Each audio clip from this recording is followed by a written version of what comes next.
سورہ انعام کی آیت نمبر 148 ہے۔ اعوذ باللہ من الشیطان الرجیم، بسم اللہ الرحمن الرحیم۔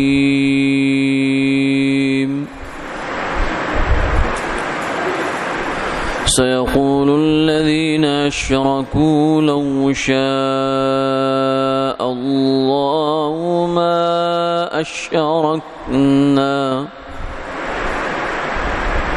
ما أشركنا ولا آباؤنا ولا حرمنا من شيء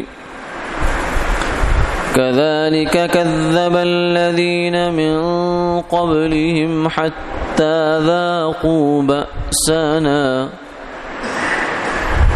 قل هل عندكم من علم فتخرجوه لنا إن تتبعون إلا الظن وإن أنتم إلا تخرصون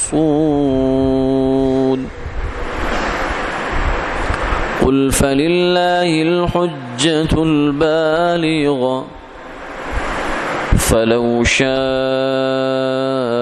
لهداكم أجمعين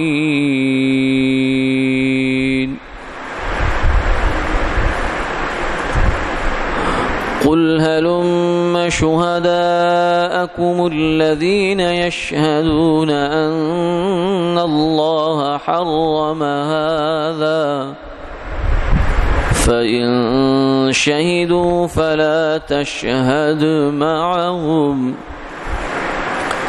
ولا تتبع أهواء الذين كذبوا بآياتنا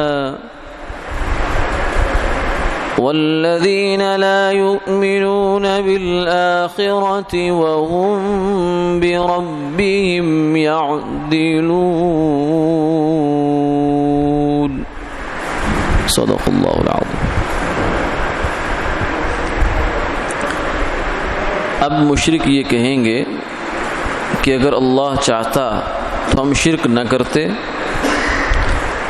نہ ہم اور نہ ہمارے باپ دادا، اور نہ ہی ہم کسی چیز کو حرام قرار دیتے۔ اسی طرح ان لوگوں نے بھی جھٹلایا جو ان سے پہلے تھے، یہاں تک کہ انہوں نے ہمارا عذاب چکھا۔ آپ ان سے فرما دیجئے کہ کیا تمہارے پاس کچھ علم ہے جس کو ہمارے سامنے ظاہر کرو؟ تم تو صرف اٹکل پر چلتے ہو اور تم صرف تخمینے لگاتے ہو۔ آپ فرما دیجئے بس اللہ کا الزام پورا ہے، اگر وہ چاہتا تو تم سب کو ہدایت دیتا۔ آپ فرما دیجئے کہ تم اپنے گواہوں کو لاؤ جو اس بات کی گواہی دیں کہ اللہ نے ان چیزوں کو حرام کیا۔ پھر اگر وہ ایسی گواہی دیں تو بھی آپ ان کا اعتبار نہ کریں اور نہ ان کی خوشی پر چلیں جنہوں نے ہمارے حکموں کو جھٹلایا۔ اور جو لوگ آخرت کا یقین نہیں رکھتے اور وہ اپنے رب کا دوسروں کو شریک بناتے ہیں۔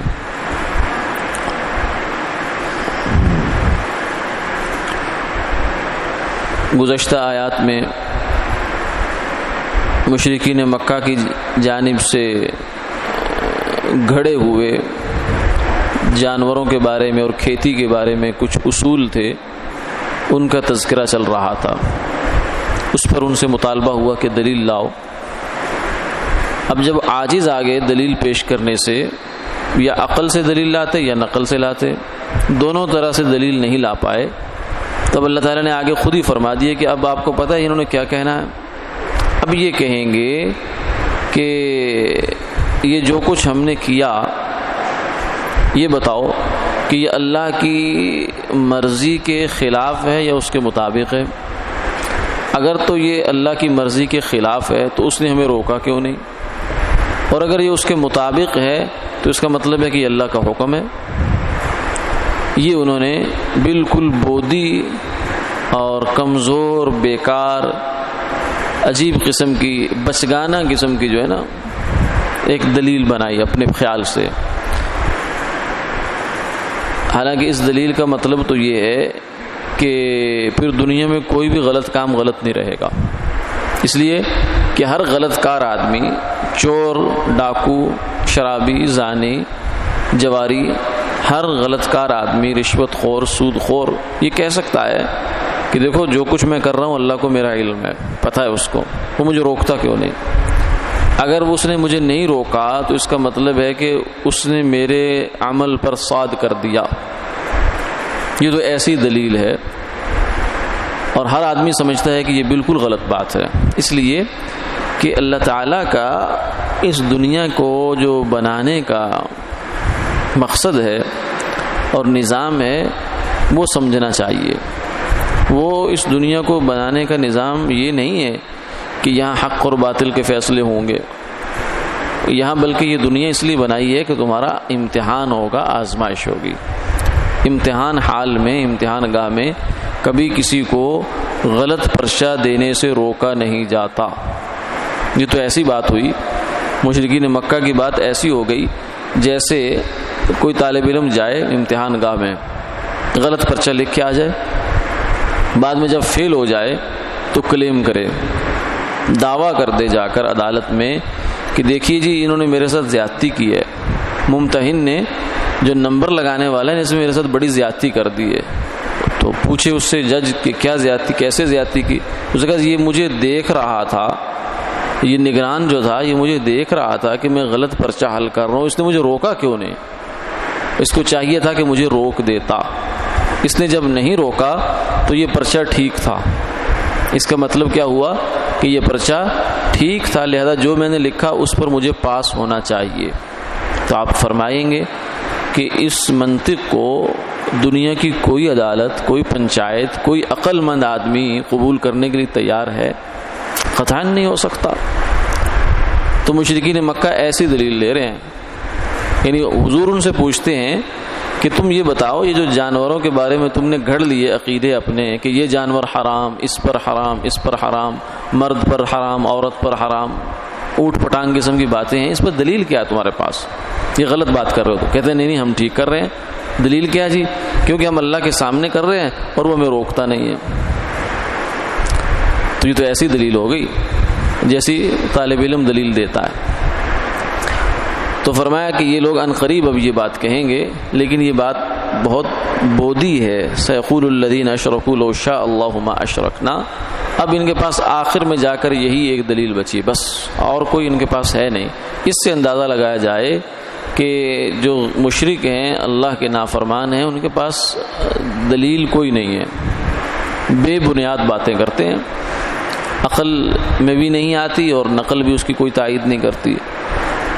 اس لیے فرمایا کذالک کذب الذین من قبلہم. صرف انہی کا نہیں، ان کے جو پچھلے ہو گزرے ہیں نا، پچھلی امتوں کے جو کافر تھے، ان سب کا یہی وطیرہ تھا. ان کے پاس جب بات نہیں بنتی تھی، آخر میں لاجواب ہو جاتے تھے، تو پھر اوچھے ہتھ کنڈوں پر اتر آتے تھے یا پھر ایسی الٹی سیدھی حرکتیں کرتے تھے. پھر کیا ہوتا تھا؟ اللہ کی طرف سے عذاب آ جاتا. حتی ذاقوا بأسنا.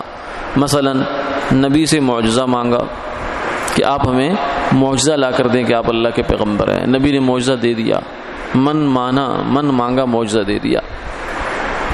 مثلا صالح علیہ السلام کی قوم تھی، قوم ثمود، انہوں نے عجیب فرمائش کر دی. فرمائش یہ کی کہ جو سامنے پہاڑ ہے نا، یہ پھٹے، اس کے اندر سے ایک اونٹنی نکلے، وہ اونٹنی باہر آنے کے بعد بچہ جنے، تب ہم مانیں گے آپ اللہ کے پیغمبر ہیں. اب ایسی فرمائش کیسی بیکار بے تکی فرمائش کی انہوں نے. بھائی اونٹنی جو ہے وہ پہاڑ سے بھی کبھی نکلی، لیکن ان کا خیال یہ تھا کہ یہ تو ہو نہیں سکتا، یہ تو کبھی ہو نہیں سکتا. یہ جو مشرک ہوتا ہے نا، کافر ہوتا ہے، یہ اللہ کو پہچانتا نہیں بیچارہ، یہ اللہ کو اپنے جیسا سمجھتا ہے، مخلوق جیسا سمجھتا ہے، مخلوق پر قیاس کرتا ہے. تو وہ سمجھتا ہے کہ اونٹنی میں سے اونٹنی نکلنا یہ تو ہو سکتا ہے. حالانکہ اگر کوئی سوچنے پہ آئے تو یہ کیسے ہو سکتا ہے؟ بندے میں سے بندہ نکلے، جانور میں سے جانور نکلے، یہ چونکہ ہمارے سامنے روزانہ ہوتا ہے اس لیے ہمیں تعجب نہیں ہوتا، ورنہ یہ بھی قدرت کی کتنی بڑی نشانی ہے کہ اتنی دیر تک ماں کے پیٹ میں بغیر سانس کے، بغیر ظاہری غذا کے بچے کو زندگی دینا، اس کو باقی رکھنا، اس کی بڑھوتری کرنا، نشو و نما کرنا، اس کے دماغ، اس کی آنکھیں، اس کے کان، سب کی حفاظت کرنا، اس کو پروان چڑھانا، یہ کوئی کم معجزہ ہے اللہ تعالیٰ کی طرف سے، قدرت کی کم نشانی ہے؟ لیکن ان کو یہ اتنی بڑی نہیں لگی، انہوں نے اپنے خیال سے سوچا کہ یہ بڑے بات ہے کہ پہاڑ پھٹے، اس کے اندر سے اونٹنی نکلے اور پھر بچہ جنم دے۔ تو انہوں نے دعا کی، اللہ تعالیٰ نے کر دیا، بالکل ویسے ہی کر دیا۔ اونٹنی جو ہے وہ پہاڑ پھٹا، اس کے اندر سے اونٹنی نکلی اور اس اونٹنی نے آتے ہی بچہ دیا۔ یہ ہو گزرا ہے، لیکن انہوں نے اب بھی نہیں مانا، اب بھی نہیں مانا۔ اس لیے کہ ماننا ہو تو ایک ہلکی سی بات ہی کافی ہوتی ہے، نہ ماننے والے کے لیے پوری دنیا آپ دلائل سے بھر دیں، نہیں مانے گا۔ نہ ماننے والا جس نے طے کر رکھا ہے کہ میں نے نہیں ماننا، جیسے کہتے ہیں نا سوئے کو جگائے پر جاگتے کو کون جگائے؟ جو غفلت میں ہے اس کو تو آپ بیدار کر سکتے ہیں، سمجھا سکتے ہیں، لیکن جو سمجھ کر بھی نہیں سمجھتا اس کو کیسے کوئی سمجھائے؟ تو اس کے موقع پر پھر کیا ہوتا تھا؟ حتی ذاقوا بأسنا، اللہ کی طرف سے پھر عذاب آتا تھا۔ آگے فرمایا کہ اب ان سے پھر مطالبہ کر لیں کہ اگر تمہارے پاس کوئی علم ہے تو لے آؤ، لیکن تمہارے پاس ظاہر ہے کوئی علم نہیں ہے، نہ تمہارے پاس ملت ابراہیمی کی کوئی علم، نہ تمہارے پاس کسی اور آسمانی کتاب کا کوئی علم، تمہارے پاس ہے کیا؟ ان تتبعون الا الظن وان انتم الا تخرصون۔ اٹکل پچو، اٹکل کے تیر، ایسا ہوگا، ایسا ہو گیا ہوگا، ایسا ہوتا ہے، یہ سب باتیں ہیں، کوئی دلیل اس کے پیچھے نہیں ہے۔ قل فللہ الحجۃ البالغہ، یہ سارا قصہ ذکر کرنے کے بعد ان کے دعویٰ، پھر ان کے دلائل، پھر دلائل کا جواب اور سب کرانے کے بعد فرمایا کہ اب ان سے یہ کہہ دیں کہ تمہارے پاس تو کوئی دلیل ہے نہیں، اپنے غلط دعوے پر کوئی دلیل ہے نہیں، لیکن میرے پاس ہے اور اللہ کی دلیل ہے۔ فللہ الحجۃ البالغہ، اللہ کی دلیل ایسی ہے جو پوری ہے، اس میں ذرا کمی نہیں ہے۔ وہ جو نبی دعویٰ کر رہا ہے اس پر اللہ اس کو دلائل مکمل فراہم کر رہا ہے۔ آگے پھر آخر میں یہ فرمایا فلو شاء لہداکم اجمعین، اگر اللہ چاہتے تو تم سب جنید بغدادی ہوتے، بڑے نیک لوگ ہوتے، لیکن ایسا ہے نہیں۔ اس نے انسان کو بھیجا ہے آزمائش کے لیے۔ دیکھیے پوری کائنات میں صرف انسان ہے یا جن ہے؟ یہ دو مخلوقات ایسی ہیں جن کو اختیار دے دیا، ان کو سسٹم کے تحت نیک نہیں بنایا گیا، بلکہ ان کے اوپر چھوڑ دیا تم خود نیک بنو، اچھے کام کرو، برے کام کرو، یہ تمہارے اوپر ہے۔ وسائل دونوں طرح کے مل گئے، دایاں ہاتھ بھی ہے، بایاں ہاتھ بھی ہے، نیکی کا راستہ بھی ہے، برائی کا راستہ بھی ہے، تمہارے اوپر ہے۔ باقی جتنی مخلوقات ہیں وہ سب اللہ کی مطیع و فرما بردار ہیں۔ وَإِن مِّن شَيْءٍ إِلَّا يُسَبِّحُ بِحَمْدِهِ وَلَكِن لَّا تَفْقَهُونَ تَسْبِيحَهُمْ، ہر چیز اللہ کی تسبیح کرتی ہے لیکن تم اس تسبیح کو سمجھ نہیں سکتے ہو۔ ہر چیز اللہ کی عبادت گزار، فرما بردار، مطیع ہے سوائے انسان کے، اور انسان کو اللہ نے خود رکھا ہے ایسا امتحان کے لیے۔ اگر وہ چاہتا تو تمہیں بھی ویسے ہی کر دیتا، جیسے اس نے پرندوں کو، درختوں کو، پہاڑوں کو، پتھروں کو اپنی تسبیح سکھا دی ہے اور وہ تسبیح میں لگے ہوئے ہیں، تو تمہیں بھی ایسے ہی سکھا دیتا، لیکن ایسا کیا نہیں کیونکہ یہ اس کی آزمائش کے نظام کے خلاف ہے۔ آگے فرمایا کہ اب ان سے یہ پوچھیں کہ اگر تمہارے پاس کوئی گواہ ہیں تو وہی لے آؤ۔ چلو اگر کوئی دلیل نہ صحیح لکھا ہوا نہیں ہے کہیں کتاب میں تو گواہ لے آؤ جو یہ کہہ دیں کہ اللہ نے یہ جانور حرام کیا، یہ کھیتی حرام کی۔ فَإِن شَهِدُوا، فرمایا اگر یہ سچے جھوٹ، اول تو گواہ لائیں گے نہیں، لیکن اگر سچے جھوٹے کہیں سے گواہ لے بھی آئیں تو وہ جھوٹے ہی گواہ ہوں گے، سچے نہیں ہوں گے۔ فَلَا تَشْهَدْ مَعَهُمْ، تو آپ ان کی تائید نہ کیجیے گا۔ وَلَا تَتَّبِعْ أَهْوَاءَ الَّذِينَ كَذَّبُوا بِآيَاتِنَا، اور فرمایا کہ اصل میں تو ان کے پیچھے خواہشات ہیں، یہ ہماری آیات کے منکر، یہ خواہشات کے پیروکار، اپنے نفس کے، شیطان کی، اصل میں شیطان اپنی پوجا کرواتا ہے خواہشات کے راستے سے، نفس کے راستے سے انسان سے۔ والذین لا یؤمنون بالآخرہ، اور یہ لوگ آخرت پر ایمان نہیں رکھتے۔ وہم بربہم یعدلون، اور اپنے رب کا شریک بھی کرتے ہیں۔ اور جو آدمی خواہشات کے پیچھے چلتا ہے نا، اس سے کوئی بات نہیں کر سکتا۔ یعنی وہ جیسے کہتے ہیں کہ نیت حرامی تو حجتیں بہت ساری ہوتی ہیں، یعنی نیت میں انسان کے فطور ہو تو اس کے لیے بہانے 101۔